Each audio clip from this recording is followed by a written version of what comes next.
Just 6 miles to the gallon, this vintage clothing store on wheels doesn't venture too far outside Charleston city limits. It became the only option for someone like me to have a retail store in Charleston, which was a dream of mine for a long time. You could call Amy Rose Walter a fashion Viking. Unable to pay Charleston's exorbitant rents, she and her dad transformed this 1976 Airstream Argosy she found on Craigslist. It was infested with cockroaches. There were tobacco and mold stains all over the walls. Into her own mobile boutique, Red Rose Vintage. Amy, can I try this on? Yeah, girl.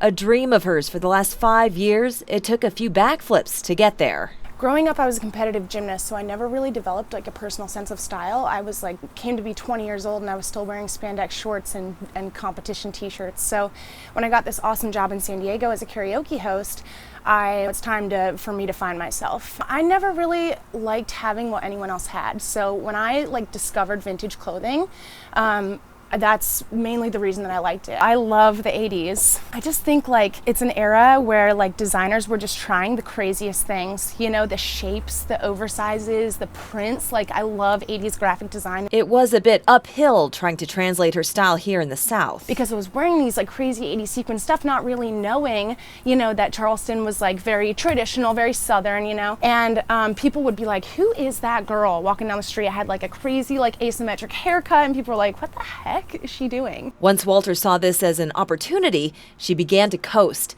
Today, you can find Red Rose Vintage popping up at festivals and other events for a clientele looking to stand out from the crowd. Vintage clothing is made so much better than the clothing that's made today. A cultivated team of buyers gives Amy Rose Walter first dibs on the cream of the vintage crop. When the pieces come to me, I try them on, I turn them inside out, I inspect them 100%, 200%, then my buyer inspects them, all the zippers work. If there's something really cool where the button is off, we'll sew the buttons back on, making sure tugging on the fabric, making sure that it's a good quality product. I like to have a variety. I like to have something that you could wear to a very formal event and then something you could wear every day. Got to talk about the shoulder pads and the acid wash. Absolutely. And the high-waisted shorts. Yep.